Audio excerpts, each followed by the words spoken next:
Latur pattern एक मृगजळ. होय, मृगजळच. गेली अनेक वर्ष मी या अतिशय गंभीर समस्येबद्दल शैक्षणिक जागृती करण्याचा प्रयत्न करत आहे. विशेषतः पालक आणि विद्यार्थ्यांना हे वेळोवेळी सांगण्याचाही प्रयत्न केलेला आहे. आणि ही सांगण्यासाठी मी वेगवेगळी माहिती, जी अधिकृत माहिती आहे ती वापरली, तरी देखील प्रवाहित झालेला पालक आणि विद्यार्थी मागं वळून पाहायला तयार नाही. आणि त्यामुळं बीड जिल्ह्याच्या शैक्षणिक क्षेत्रामध्ये प्रचंड मोठ्या प्रमाणात या जिल्ह्याचं नुकसान होत आहे. आता हे नुकसान कसं होत आहे हे या व्हिडिओमध्ये मी आपल्याला सांगणार आहे. आणि तेही सगळ्या पुराव्यांशी. जे काही या माहितीच्या अधिकाराचे पुरावे आहेत ते आपण व्हिडिओच्या पुढच्या भागात पाहू शकाल. माझी आपल्याला विनंती आहे, या गंभीर समस्येबद्दल जेव्हा आपण बोलत आहोत तेव्हा आपण सर्वांनी हा व्हिडिओ जरूर पाहावा. आणि ज्यांना ज्यांना वाटते या व्हिडिओमध्ये काही चूक आहे त्यांनी नक्कीच कमेंट्स कराव्यात. मी नेहमीच त्यांच्या प्रश्नांना उत्तर द्यायला तयार आहे. मात्र ते सत्य असावेत, विवेकी असावेत, एवढं मात्र खरं. चुकीच्या पद्धतीनं कुणी लातूर पॅटर्नला समर्थन देत असेल अंधपणे, तर ते कदाचित त्यांची चूक असू शकते. याच विषयावर आज आपण बोलणार आहोत. नमस्कार, मी हनुमंत भोसले. आपण पाहतात BBC केज लाईव्ह. नुकताच 10वीचा निकाल लागला आणि पुन्हा एकदा बीड जिल्ह्यातील पालक आणि विद्यार्थी आपली स्वप्न साकार करण्यासाठी आता हे कशी होणार आहेत ते आपण बघणार आहोत पुढं. मात्र काहीतरी आशा घेऊन लातूरकडं प्रयाण करत आहेत.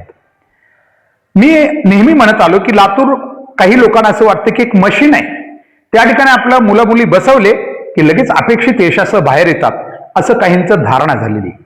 हे यश दुसरीकडे कुठं मिळू शकत नाही असं बी काहींचं म्हणणं झालेलं आहे. पण खरं तर जी एखादी गोष्ट एखाद्या ठिकाणी होते ते कुठेही होऊ शकते, हे सत्य आपण स्वीकारलं पाहिजे. परंतु हे सत्य सध्या तरी पालक स्वीकारायला तयार नाही. असू द्या, ते आपण पुढे बघूया.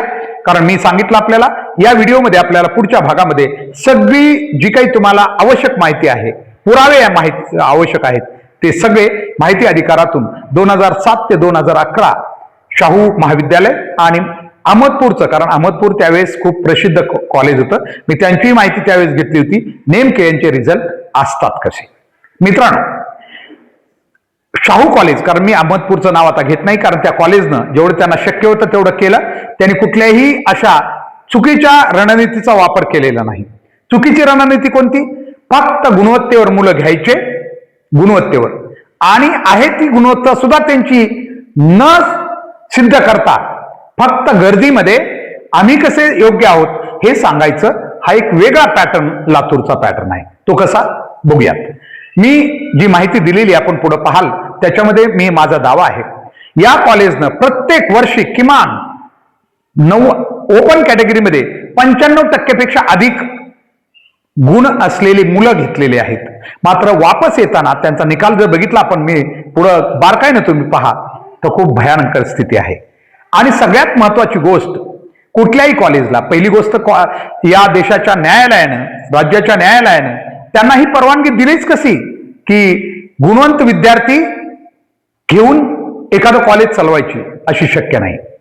म्हणे कोणी एकेकाळी शाहू महाविद्यालय जेव्हा त्यांच्यावर ऑब्जेक्शन घेतलं तेव्हा कोर्टात गेलं म्हणे, आणि कोर्टाला सांगितलं की आम्ही मुलं घ्यायची कशी, तर कोर्टानं सांगितलं म्हणे की तुम्ही गुणवत्तेवर घ्या.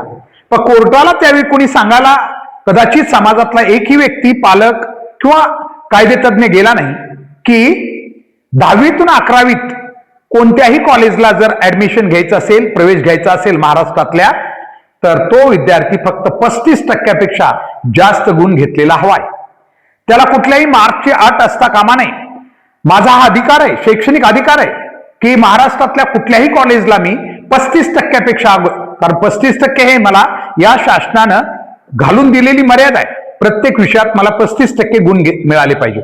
त्यानंतर मी जेव्हा उत्तीर्ण होतो तेव्हा महाराष्ट्रातील कोणत्याही कॉलेजला ऍडमिशन घेण्याची किंवा प्रवेश घेण्याचा मला अधिकार आहे. मात्र तो अधिकार माझा सध्या नाकारला जात आहे. सध्या जो लातूर सारखे कॉलेज जे गुणवत्तेवर ऍडमिशन देतात, मला सांगायचंय की हा काही डिप्लोमा नाही, हा व्यावसायिक अभ्यासक्रम नाही. 12वीला प्रवेश घेणं हा व्यावसायिक अभ्यासक्रम नाहीये. त्यामुळे तुम्ही याला गुणांची मर्यादा लावू शकत नाहीत. तरीही या कॉलेजला ती लावली आणि 30 दशक आज याच एका पॅटर्नवर हे कॉलेज पुढे चाललंय.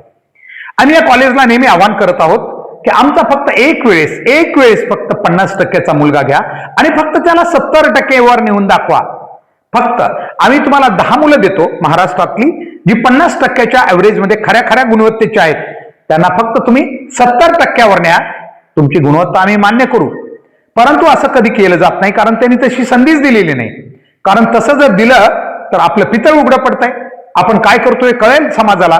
म्हणून अशी गुणवत्तेची त्यांनी कधीच प्रवेशावर म्हणजे ओपन प्रवेश कधीच केला नाही. मात्र प्रत्येक विद्यार्थ्याला खरं तर त्यानुसार या कॉलेजनं खरं तर अनेक विद्यार्थ्यांचा आपला हक्क जो आहे की मला कोणत्याही चांगल्या कॉलेजमध्ये जाऊन ऍडमिशन घेऊन शिकता येऊ शकतं, हा कदाचित हक्कच या विद्यार्थ्याचा मारला गेलाय. खरं तर आज मी कुणीतरी कायदेतज्ञ पुढे जर आला तर हे कोर्टाला हे सिद्ध करून देऊ शकतो की 11वीतून 12वी हा काही व्यावसायिक अभ्यासक्रम नाही, हा कुठला डिप्लोमा नाहीये. त्यामुळे इथं मार्क्सची गुणवत्तेची अट लावली जाऊ शकत नाही. 11वीतून 12वी फर्स्ट कम फर्स्ट ऍडमिशन. अशा प्रकारे या मूळ मुद्द्यावर खरं तर हे प्रवेश प्रक्रिया चालायला पाहिजे. परंतु कोर्टानं कधी, आणि आपल्याला माहिती कोर्टाचे निर्णय आजकाल अजब लागू लागलेले आहेत, आणि त्यामुळं या मूळ मुद्द्याकडे कधी कुणी गेलेलंच नाही. म्हणजे याचा अर्थ असा आहे का की चांगल्या एखादा विद्यार्थी थोडा कमी टक्केवारीमध्ये आहे, 40-50%चा आहे, त्याला चांगल्या कॉलेजमध्ये शिकण्याची संधी नाहीच का? म्हणजे हे किती चुकीचं आहे. कारण अनेक विद्यार्थी नंतर प्रोग्रेस करू शकतात. जो 40%चा विद्यार्थी तो कदाचित जिद्दीनं चांगल्या कॉलेजमध्ये जर त्याला चांगलं शिकवणारे भेटले तर तिथपर्यंत तो 80-90% जाऊ शकेल. परंतु अशी संधी आम्ही त्याला देतच नाही, याचं काय? आणि म्हणून लातूर पॅटर्न एक मृगजळ आहे. आम्ही नेहमीच सांगतो आणि हे सिद्ध बी करून देतो आम्ही. मात्र यावर महाराष्ट्र शांत आहे. मला वाटतं की या देशातील, या राज्यातील सगळी मुलं, अनेकांची मुलं लातूरला सध्या येतात. किती मुलं असतील मला सांगता येत नाही. याच्यामध्ये बाकीच्यांचं सोडा, शिक्षक प्राध्यापक यांची तर मुलं येतात, कायदे तज्ज्ञांची मुलं येतात, न्यायाधीशांची मुलं येतात, मंत्र्यांची मुलं येतात. पण कधीच कोणी म्हटलं नाही की ही पद्धत चुकीची आहे म्हणून. की ऍडमिशन देताना मी पुन्हा उल्लेख करतोय, 10वी मधून 11वी मध्ये हे एक रेग्युलर नियमित शिक्षण पद्धती आहे. याच्यात मार्क्सची अट लावण्याचा संबंधच येत नाही. शैक्षणिक अधिकारांतर्गत खरं तर त्या विद्यार्थ्यांचा हक्क याद्वारे मारला जातोय. हे पुन्हा मी अधोरेखित करतोय, पण याच्याकडे कुणीच विचार करायला तयार नाही. आता हे बाजूला ठेवा. खरंच शाहू महाविद्यालय गुणवत्ता प्रदान करतंय का? उत्तर येते अजिबात नाही. कसं? नीट बघा जरा. या कॉलेजची संख्या 2007ला, मी जी पुढे माहिती बघाल तुम्ही, 2007ला या कॉलेजची संख्या 550 पेक्षा अधिक आहे. 570, 580 अशी आहे, परंतु मी 550 हा आकडा वापरतो. 2007, आता 2026 चालू आहे. त्याच्यानंतरच्या काळामध्ये या कॉलेजनं काही विनाअनुदानित तुकड्या काढलेल्या आहेत. त्यांना माहिती आहे इकडच्या नावाखाली इकडे बी आपल्याला चांगला व्यावसायिक जम बनू शकतो, चांगला धंदा करता येऊ शकतो, म्हणून त्यांनी इकडचं सोडून इकडेही काही तुकड्या काढलेल्या आहेत. आणि आता तर त्यांनी एवढं छान केलंय की प्रत्येक तालुका स्तरावरून स्क्रीनिंग टेस्ट बघा ही नवीन काढली. म्हणजे 10वीच्या मार्क्सवर त्यांचा विश्वास नाही, आता स्क्रीनिंग टेस्ट घेणार. आणि या कॉलेजचं जे काही वलय आहे, या कॉलेजची प्रसिद्धी जी आहे, प्रकाश ज्योतात जसं आहे, त्यामुळं अगदी प्रत्येक पालक मरतो इथं ऍडमिशन घ्यायला. आणि त्यामुळे चांगले गुणवंत विद्यार्थी यांची स्क्रीनिंग टेस्ट देतात. आता होतंय काय? यामुळे या कॉलेजला संधी मिळते महाराष्ट्रातला आणखीन सगळ्यात हुशार विद्यार्थी आपल्याकडे घेण्याची. बरं ठीक आहे, घेतले, हरकत नाही. आमचं त्यांना आव्हान आहे, तुम्ही काय कसोट्या लावायच्यात त्या लावा, परंतु त्यानंतर किमान त्या विद्यार्थ्याला जेव्हा तो बोर्ड परीक्षा देतो किंवा नीट किंवा हे देतो, तेव्हा त्याला किमान 95%च्या खाली तो यायला नकोय. जेवढे तुम्ही घेतलेत तेवढे. असं होतच नाही. यांचे निकाल बघितले तर अगदी 70च्या खाली, 80च्या खाली कितीतरी विद्यार्थी घेताना हे सगळे विद्यार्थी 95%च्या वरचे घेतलेले आहेत. 70 कोट्याच्या अंतर्गत लातूरमध्ये घेतलेले विद्यार्थी थोडे कमी जास्त असू शकतात, परंतु 30%तले विद्यार्थी तर सगळे 95%च्या वर आहेत. काही 100%. तुम्ही बघा, माझी माहिती पुढे दिली या व्हिडिओमध्ये, तुम्ही बघाल ते सगळं. मग यांना कोणता अधिकार आहे की ते विद्यार्थी खाली कसे येतात?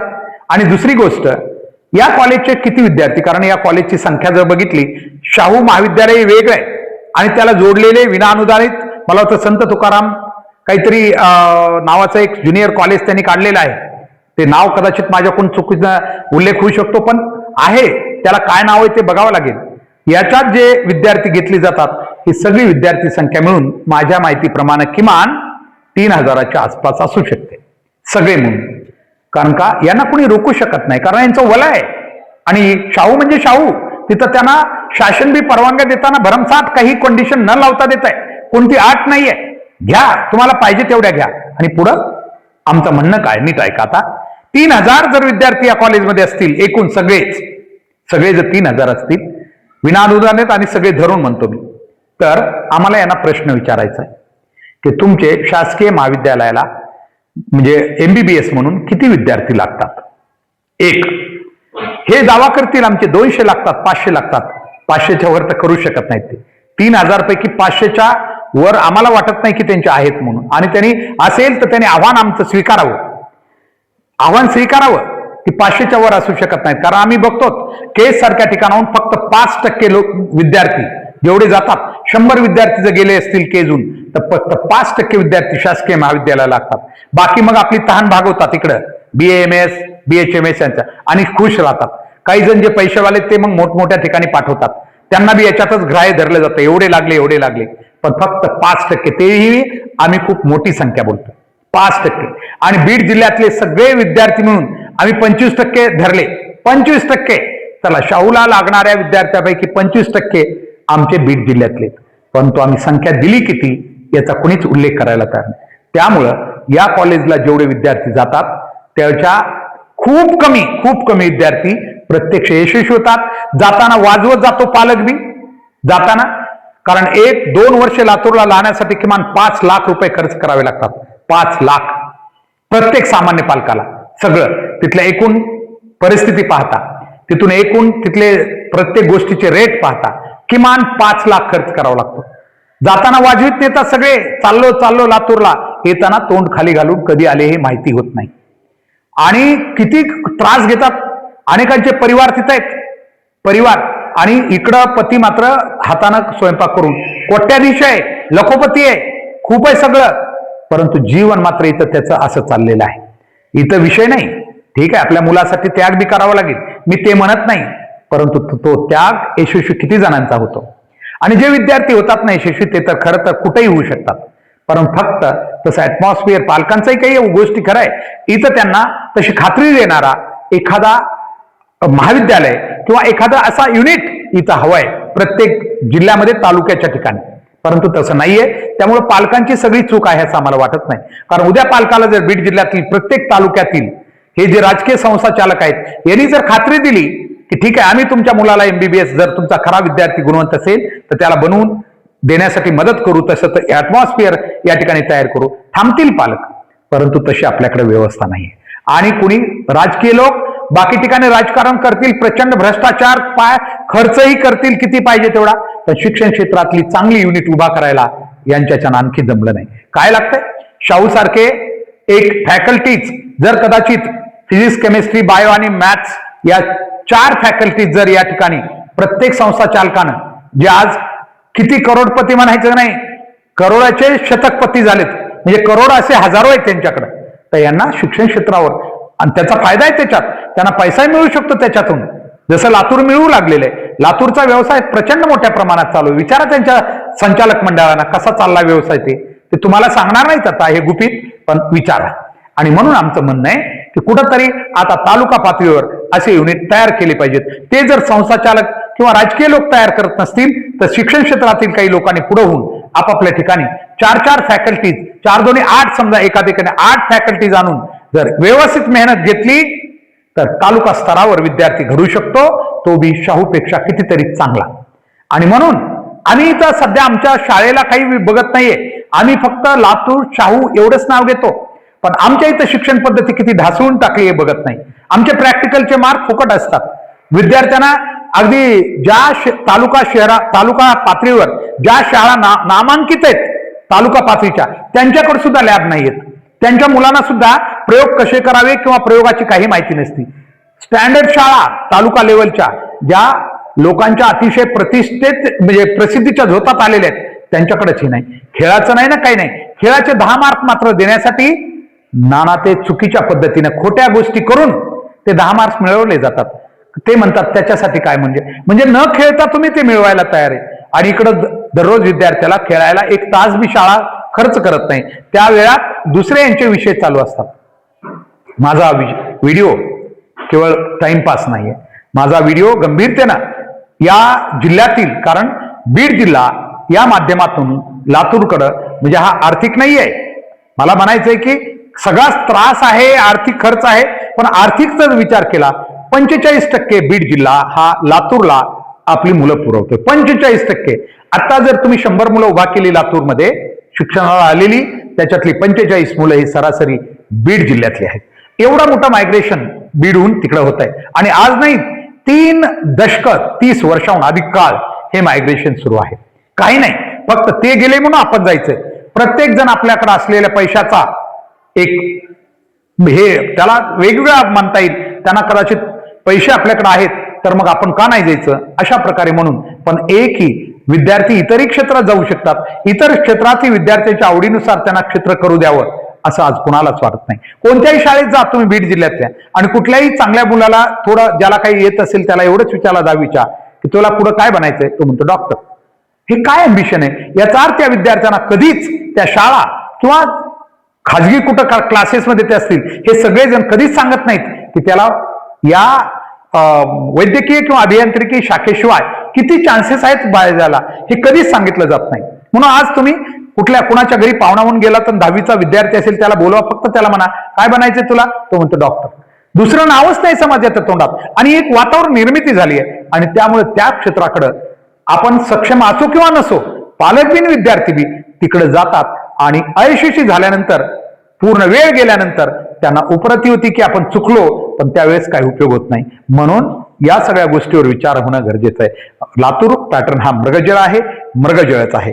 जसं मृग अर्थात हरिण आपल्या पाडसाला घेऊन अगदी पाणी आहे चला चला पळा पळा असं म्हणत जातात, तशाच प्रकारे आज पालक आपल्या विद्यार्थ्यांना 10वीचा निकाल लागला की नाही तर हे आपला सगळा बोरी बिस्तर गुंडाळच म्हणून समजा की निघाले तिकडं, आणि परत 2 वर्षांनंतर ते येतात.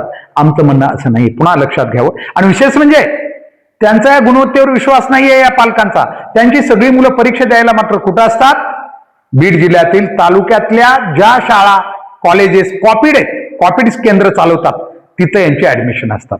म्हणजे सगळं काही सोयीचं यांना. मग एवढा गुणवंत लातूरला गेलात तुम्ही विद्यार्थी तर कशासाठी? मग जर तिथं एवढा तयारीसाठी गेला तर त्यानं खरं तर इथली बोर्डाची परीक्षा सहज द्यायला पाहिजे. आणि असा एक गैरसमज केलाय की बोर्ड एक्झाम आणि सीईटी किंवा नीट एक्झाम या टोटल वेगळ्या असतात. टोटल वेगळे असतील समजा कोणाचा दावा तसा, तर आम्ही गव्हर्नमेंटला प्रश्न विचारतो, मग तुम्ही 12वीचं शिक्षण त्या विद्यार्थ्याला देताच का?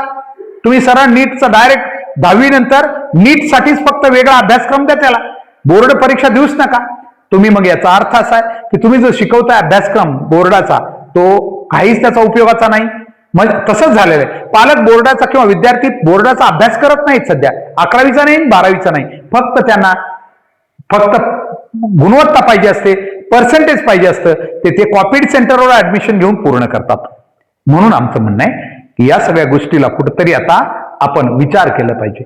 आणि जोपर्यंत त्याच्यातून बाहेर पडत नाहीत, कारण सध्या आपण बघितलं नीटचा पेपर बी फुटल्याचं आता जाहीर झालंय. ते तर कमालच आहे. 3 तारखेला परीक्षा झाली, 3 तारखेला, आणि आज 11 तारखेनंतर परीक्षा रद्द केली. म्हणजे 8-10 दिवस हे काय चाललं होतं, आणि बाहेर त्याचा प्रोपोगंडा बी झालेला नाही की परीक्षा पेपर फुटला होता म्हणून. ठीक आहे, गव्हर्नमेंटला कळलं, गव्हर्नमेंटनं फार प्रामाणिकपणा केला, चांगली गोष्ट आहे. परंतु हे कसं होत आहे?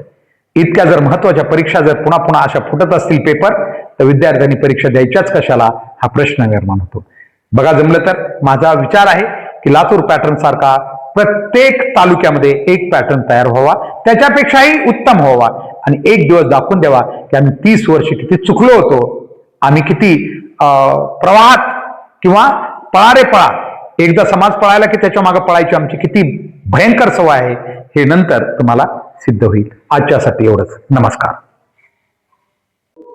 13 जुलै 2011 रोजी मी एका विशेष माहिती अधिकारा अन्वये राजश्री शाहू महाविद्यालय लातूर यांच्याकडं जून 2007 ते जुलै 2011 या कालावधीतील काही माहिती मागवली होती. विशेष म्हणजे गुणवत्तेविषयीची ही माहिती मी त्यांच्याकडून मागवली होती आणि त्यासाठी वेगळा पत्रव्यवहारही सतत होत राहिला. यानुसार त्यांनी मला,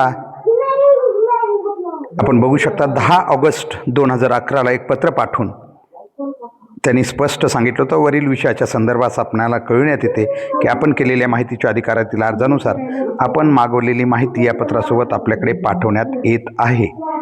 अशा तऱ्हेनं ही माहिती मला त्यांनी देण्याचं मान्य केलं. त्यानंतर पुन्हा 11 ऑगस्ट 2011चं हे दुसरं पत्र त्यांनी मला दिलं होतं, आपण बघू शकताय. आणि या पत्रांतर्गत त्यांनी मला कळवलं होतं की वरील विषयाच्या संदर्भात आपणास कळविण्यात येते की आपण केलेल्या माहितीच्या अधिकारातील अर्जानुसार आपण मागवलेली माहिती तयार असून आपण टपालाद्वारे माहिती पाठवण्यासाठी कळवण्यात आलेले आहे. त्यासाठीचे शुल्क 100 रुपये डीद्वारे महाविद्यालयात जमा करावे, त्यानंतर टपालाद्वारे माहिती देण्यात येईल असंही कळवलं होतं. मी त्यांनी कळवल्याप्रमाणे हा 100 रुपयाचा डी त्यांच्या नावे पाठवला होता आणि त्यांनी माहिती पाठवण्याचं मान्य केलं. पुन्हा 27 नोव्हेंबर 2017 रोजी मी या महाविद्यालयाला एक विशेष पत्र पाठवून काही माहिती मागवण्याचा प्रयत्न केला होता. मात्र त्यावेळेस त्यांनी ही माहिती आहे, परंतु यासाठी आपण बघू शकता 1396 रुपये आपण भरावेत खात्यामध्ये. त्यासाठी त्यांनी संबंधित खाते नंबर वगैरेही पाठवलेला होता आणि अशा प्रकारे मला त्यांनी कळवलं होतं की तुम्ही हे पैसे भरा आणि त्यानंतर तुम्हाला माहिती देण्यात येईल. त्यांच्या सूचनेनुसार मी या महाविद्यालयाला जी काही 1396 रुपये त्यांनी शुल्क सांगितलेलं होतं ते अशा प्रकारे भरण्यात आलं होतं. त्यानंतर त्यांनी या 26 डिसेंबर 2017चं हे पत्र आपण बघू शकताय. या पत्रानुसार त्यांनी मला ही माहिती देण्याचं मान्य केलं आणि त्यानुसार त्यांनी ती माहिती पाठवली देखील आहे. ती माहिती जवळजवळ खूप मोठ्या प्रमाणात होती, कारण त्यांनी सांगितल्याप्रमाणे कागदपत्राच्या झेरॉक्ससाठी भरलेले शुल्क आणि ती माहिती जी आहे ती जवळजवळ हजारो पेजेसची माहिती होती आणि ती त्यांनी मला पाठवली देखील. मला वाटते 698 पानं होती आणि पेजेस कदाचित जास्त असू शकतील, पण पानं 698 एवढी माहिती त्यांनी मला दिलेली आहे.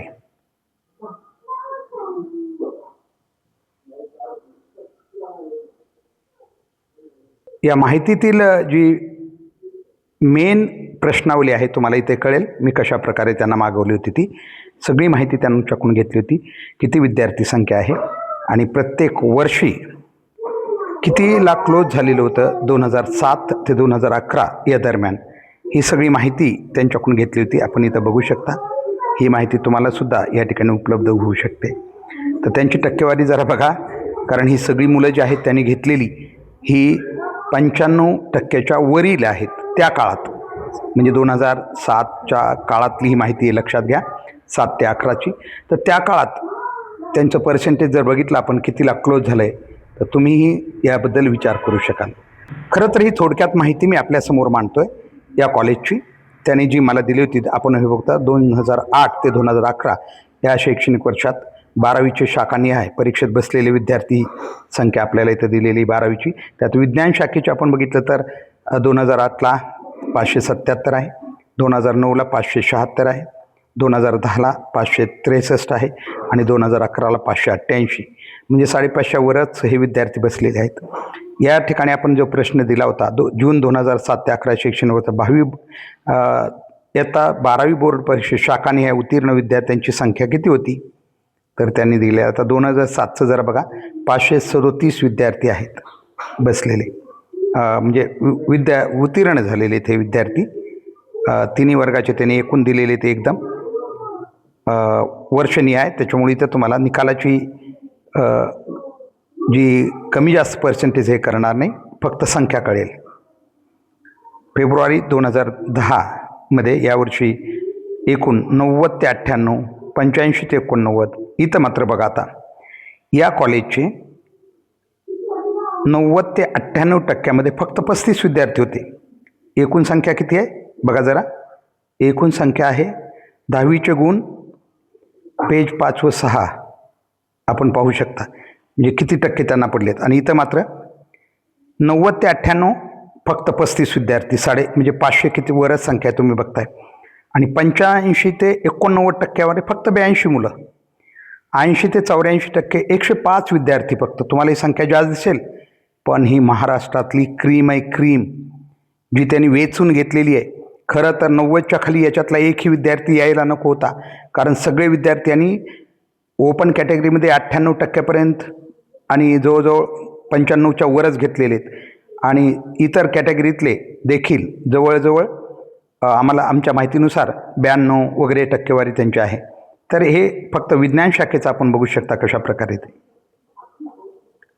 म्हणजे. आणि 49पेक्षा कमी 59पेक्षा कमी टक्के म्हणजे फर्स्ट क्लास नाही, सेकंड क्लासमध्ये 44 विद्यार्थी. आता अर्थातच विद्यार्थी कोणते आहेत? 92% विद्यार्थी सगळे 90च्या पुढचेच आहेत, त्याच्या खालचे कोणीच नाही आहेत जवळजवळ. आता इथं काय माहिती मागितली होती आपण? फेब्रुवारी 2011 यावर्षी 12वी उत्तीर्ण विद्यार्थ्यामध्ये 90 ते 98. फेब्रुवारी 2011 लक्षात घ्या. तर 2011चा निकाल यांचा बघा जरा, फक्त विज्ञान शाखेचा बघू आपण. 90 ते 98% मार्क्स फक्त 58 विद्यार्थ्यांना आहेत. 85 ते 89% मार्क्स फक्त 99 विद्यार्थ्यांना आहेत. मी हा फक्त शब्द का वापरतो तुमच्या लक्षात आलं? कारण हे सगळे विद्यार्थी क्रीम आहेत महाराष्ट्रातली, कारण सगळे विद्यार्थी तिथंच जातात. आता तरी कमी झालेत, त्या काळात तर फक्त लातूर आणि शाहूशिवाय दुसरं नाव नव्हतं. आणि त्यामुळं हे सगळे क्रीम म्हणणारी सगळी त्या ठिकाणी होती. 80 ते 84% मार्क्स असणारे 112 विद्यार्थी, 70 ते 79% 144 विद्यार्थी आणि 60 ते 69% 85 विद्यार्थी आणि 59पेक्षा कमी विद्यार्थी 88 तिथं सुद्धा बघायचं 88 विद्यार्थी. अशा प्रकारची माहिती तुम्हाला या ठिकाणी मी थोडक्यात सांगतोय. आता तुम्हाला जे म्हणलं ना, ही मुलं कोण आहेत, कोणाला घेतलं होतं यांनी? ओपन कॅटेगरी कितीला क्लोज झाली बघा जरा? 92%ला. 70 जो कोटा होता तो, आणि 30चा कोटा 95%. म्हणजे सगळे 90च्या वर होते ना ओपन कॅटेगरीतले. SC कॅटेगरीतले किती होते? 86. इकडं 30%मध्ये 92%, म्हणजे 90च्या वरच. इथं ST वगैरे ठीक आहे, 1-2 कॅटेगरीचे आपण कमी जास्त करू, पण तरी हे 85च्या पुढंच आहेत ना सगळे. 85च्या पुढे आहेत, आपण बघू शकता 85च्या पुढे आहेत सगळे. म्हणजे यांचं पर्सेंटेज किमान 85च्या पुढे आहे. तसं तर 90, 96 हे आहे, पण मी ॲव्हरेज धरतोय 85% आहे. 30%मध्ये बी आपण बघू शकता, 30%मध्ये तर 90च्या खाली नाही आहेच. 30% जे 30% म्हणजे बाहेरून Latur district cut off percentage आणि इतरांसाठी होती त्यावेळेस 30-70 होतं. मग आपल्याला माहिती 70% लातूर जिल्ह्यातले आणि 30% हे ऑदर. तर बाहेरचे तर बघा आहे काय. आणि आत्ता तुम्ही काय बघितलं? तुम्ही हे बघितलं की 2011ला या महाविद्यालयाचे 60 ते 69%मध्ये 85 विद्यार्थी, 70 ते 79 144 विद्यार्थी.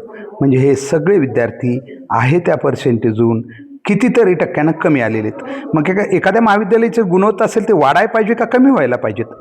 आता तुम्ही म्हणाल नाही काही विद्यार्थी कॉपी करून आलेत असं समजा, म्हणजे मान्य करताय तुम्ही कॉपी केलेले विद्यार्थी आहेत ते, आणि शिक्षण पद्धतीत हे असं चाललं हे बी मान्य करावं. तर मग या कॉलेजच्या बी स्वतःच्या टेस्ट, आता स्क्रीनिंग टेस्ट वगैरे आता कॉलेजनं सुरू केलं आहे, त्याचं काय? म्हणजे ते कशासाठी आहेत? इतकं करून बी जर तुम्ही पुन्हा काहीतरी कारणं सांगत असाल तर ते ग्राह्य धरण्यासारखी नाहीत असं आम्हाला वाटतं. 2009ला या महाविद्यालयानं कसे विद्यार्थी घेतले होते 11वीसाठी? तर बघा, ओपन कॅटेगरी 95% आणि 30% म्हणजे 70% कोट्यात 95%, म्हणजे लातूर जिल्ह्यातले 95%वाले होते आणि बाहेरचे 97. तुम्हीच विचार करा. मी जे म्हणतो पुन्हा की किती ही, आणि हीच मुलं तुम्हाला 2009च्या निकालामध्ये म्हणजे जवळजवळ 70% म्हणजे 70%च्या खाली कितीतरी आलेले दिसत आहेत. हेच मला तुम्हाला फक्त दाखवायचं आहे. आणि इथं बघा, हे सगळं पर्सेंटेज हे लातूर जिल्ह्यातलं 2009चं आहे, हे 2009-10चं. आणि इकडं बघा, बाहेरून 30% जी मुलं येतात तिथं त्यांचं तर काय तुम्ही विचारूच करू नका. बघा 97, 94, 93, 94, 94, 95, 95, 56, म्हणजे जवळजवळ 93%च्या वरची मुलं आहेत ही सगळी. 70 ही मुलं कुठं आहेत आता? किती टक्के पडले त्यांना? हे कोणीच समाजानं विचारलं नाही, कारण का तशी सिस्टमच नाही. फक्त जाणे आणि गुपचूप वापस येणे, त्यानंतर विचारायचं नाही. प्राचार्यांची सही आहे सगळी. ही माहिती कुणाला शंका वाटू नये, कारण उद्या तुम्ही म्हणाल की काहीतरी नकारार्थी आपण बोलतो की काही 2008-9चा निकाल आहे. 2008च्या 8-9ला तुम्हाला आत्ताच दाखवलं ते बी तुम्ही 10वीचं पर्सेंटेज बघू शकता किती टक्के घेतले प्रत्येक कॅटेगरी वाईज. ही माहिती मी त्यांच्याकडून मागवली होती आणि म्हणून मी असे आर्टिकल लिहितो, म्हणून मी जनजागृतीचा प्रयत्न करतो की हे खरं नाही, हे एक मृगजल आहे. कुणाला पाहायचं असेल तर हे 2010-11चा यांनी घेतलेली मुलं आहेत. इथं तर बघा 30% मुलाचं 100% घेतलेले आहेत, म्हणजे 100%वालेच मुलं घेतलेले आहेत. आणि 2010-11ची गोष्ट आहे, आता आपण 26मध्ये आहेत. आणि लातूर जिल्ह्यातले सुद्धा ओपन कॅटेगरीतली मुलं कितीला घेतलेले आहेत बघा, जर 98.73. बाकीसुद्धा कॅटेगरीचे कमी नाहीत, आपण बघू शकता. आम्ही म्हणून म्हणतोय लागणारा रिझल्ट विशेष नाही आहे. आता हे कोणतं होतं, आता हे 11-12चं बघा. जरा 11-12ला कशी घेतली होती यांनी, सायन्सचे विद्यार्थी घेतले होते 11-12ला, तर 70% कोट्यामध्ये, बापरे, ओपन कॅटेगरी 70% कोट्यात 99.27. आणि इकडं तर 100%. इकडं सगळं बघा, हे कॅटेगरीची मुलं थोडी 1-2-3% कमी आहेत आपल्याला दिसतात. 70% जे लातूर जिल्ह्याला दिलेला होता 70%चा कोटा. आणि बाहेरून येणाऱ्या विद्यार्थ्याचं तर तुम्ही बघता 98%च्या वरच आहे जवळजवळ सगळे. कुठं 100% आहेत, कुठं ही सगळी मुलं घेतली गेली होती. पण ही मुलं आता कुठं आहेत यांचा जर तुम्ही अंदाज घेतला तर कदाचित डोळे उघडतील समाजाचे. हे बघा 190पेक्षा जास्त विद्यार्थी किती होते, फक्त 6 CETमध्ये. आता कारण मी MSCET सुरू त्यावेळेस नीट नव्हती, फक्त MSCET होती. त्याच्यातले हे रिझल्ट आहेत आपले. विद्यार्थी संख्या किती होती, अभियांत्रिकीची 10 आणि वैद्यकीची फक्त 6. 190पेक्षा जास्त मार्क असणारे, 180 ते 189 मार्क्स असणारे 26, 175 ते 119, म्हणजे वर किती संख्या कमी. आणि टोटल 149पेक्षा कमी, म्हणजे हे कुठंच लागणार नव्हते शासकीय याच्यात. 175 विद्यार्थी, म्हणजे त्यावेळेस जर बघितलं तुम्ही गणित तर हे खूप रिझल्ट आपण बघू शकता, डोळे उघडणारे. पण एवढा बारकाईनं विचार कोणी करत नाही. बारकाईने हे आहे 2009-10चा CETचा अभियांत्रिकी आणि दोन्ही. त्यावेळेस नीट नव्हती म्हणून हे रिझल्ट आहेत, बघू शकता तुम्ही. हे जरा बघा 2010-11ची CET त्यावेळेची 563 विद्यार्थ्यांची रिझल्ट आहे. 563 विद्यार्थ्यापैकी ह्यांनी दाखवलेले सगळे विद्यार्थी किती जरा बघा. मला वाटतं आहे 5, 22, 24, 16, मी मागा म्हटलं 149पेक्षा कमी विद्यार्थी त्यावेळेस लागतच नव्हते. 203 विद्यार्थी होते यांचे बघा. आणि सगळी विद्यार्थी संख्या किती त्यांची 563. हा हिशोब काही जुळतच नाही, कारण अनेक बसले बी नसतील काही, पण शक्यतो शाहूला जाणारे सगळे तर बसतातच. त्यामुळे ही आहे प्राचार्यांची सही. म्हणजे कुणाला असं वाटू नये की ही काय नेमकं आहे, असं काही समजायची गरज नाही. कारण मी महात्मा गांधी महाविद्यालय अहमदपूर यांचाही रिझल्ट मागवला होता माहिती अधिकारात, आपण बघू शकताय. आणि त्यांनी मला माहिती दिली होती. त्यांचाही रिझल्ट असाच होता. 2011 पूर्वी महात्मा गांधी कनिष्ठ महाविद्यालय अहमदपूर हे देखील अशाच प्रकारे प्रसिद्धीस होतात होतं. मात्र या कॉलेजनं प्रामाणिकपणे जी आपली वस्तुस्थिती होती ती दाखवून त्यानंतर मात्र त्यांनी कुठली रणनीती अवलंबली नाही, जे की लातूरच्या कॉलेजने अवलंबली. लातूरचं शाहू असेल की दयानंद कॉलेजची माहिती तर त्यांनी दिलीच नाही. कारण का, मी 2 माहिती अधिकार टाकले, मात्र आपली माहिती उघडी पडेल म्हणून दयानंद कॉलेजनं माहिती दिली नाही, मात्र महात्मा गांधी कॉलेजनं दिली. मात्र ही प्रसिद्धीत होतात असलेली कॉलेज यांची खरी स्थिती काय होती आपल्याला या त्यांच्या रिझल्टवरून दिसून येतं. बघा, या ठिकाणी आम्ही त्यांना माहिती मागितली होती की आपल्या कनिष्ठ महाविद्यालयात प्रवेश घेऊ इच्छिणाऱ्या 10वी व 11वी 10वीतून 11वीत प्रवेश घेण्यासाठी अधिकतम गुणाची अट काय आहे, तर त्यांनी सांगितलं 8 आहे. आणि ती कशी आहे तीही त्यांनी सांगितलेली आहे खाली. तर आपण बघू शकता आपल्या कनिष्ठ महाविद्यालयात विनाअनुदानित तुकडे वर्गासाठी एकूण किती विद्यार्थी संख्या असं विचारलं होतं. त्यांनी सांगितलं होतं आपल्याला 360 विद्यार्थी त्यावेळेस. बघा, हे अहमदपूरचं आहे, हे अनुदानित आणि विनाअनुदानित 120. त्यांना हे विचारलं होतं आपण की 2008 ते 2011 या शैक्षणिक वर्षात शाखानिहाय व आरक्षण श्रेणीनिहाय 10वीच्या किमान किती टक्क्यावर प्रवेश बंद झाले होते.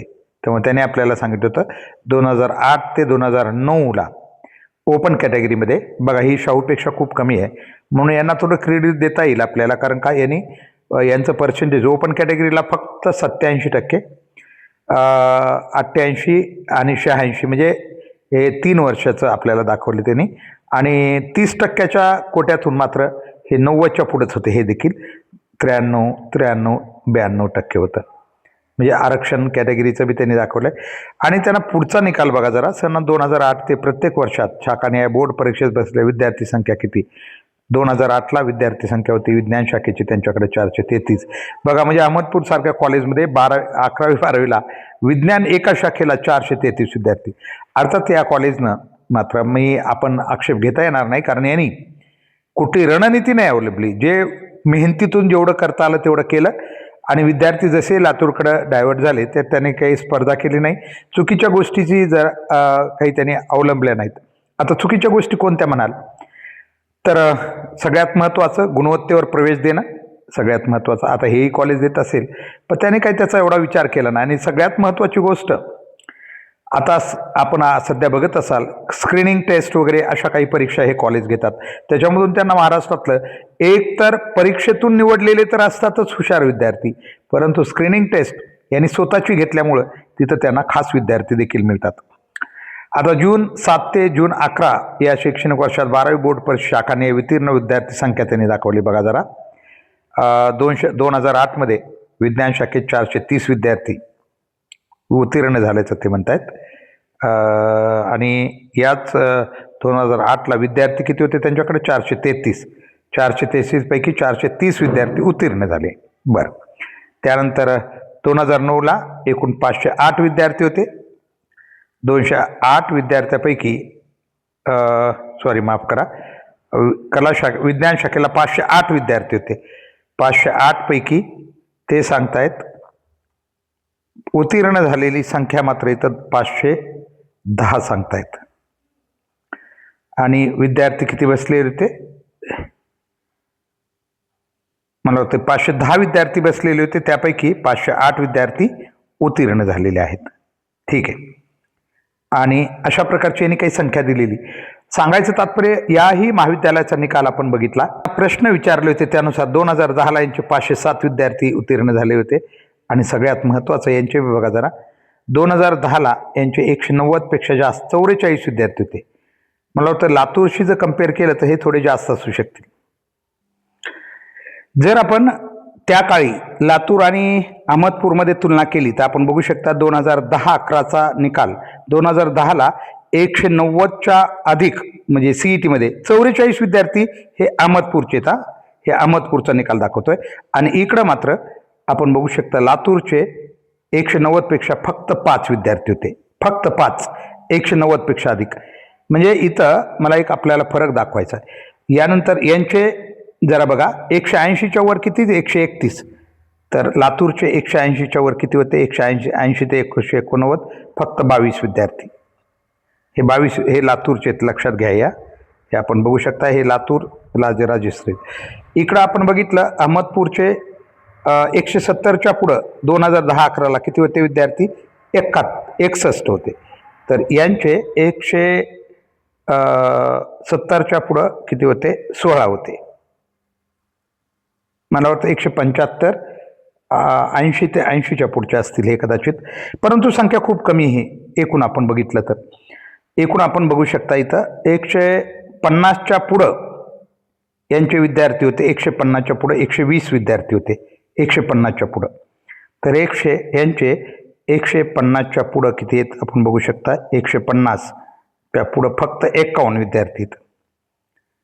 म्हणजे अशा प्रकारे ही जर तुलना केली खरं तर ही तुलना याच्यासाठी मी आपल्याला दाखवतोय की वस्तुस्थिती काय आहे या दोन्ही कॉलेजमध्ये. त्यावेळी नक्कीच आपण बघितलं असेल जे अहमदपूर आहे त्याने 190च्या वर त्यांचे 44 विद्यार्थी होते. म्हणजे यांचे जास्त लागले होते. त्यावेळी ही नीटचं आहे. नीट म्हणजे नव्हती, डायरेक्ट विद्यार्थी मेडिकलला लागत होते. यांचे 44 लागलेले हे लक्षात घ्या. आणि यांचे मात्र आपल्याला थोडेसे कमी दाखवत आहेत. तर एकूण एक संख्या कदाचित दोन्ही मिळून बी असू शकते. म्हणून सांगायचं तात्पर्य आहे की हे डिफरन्शिएट आपण या करतो, या फरक दोन्हीतला आपण शोधण्याचा प्रयत्न केलेला आहे.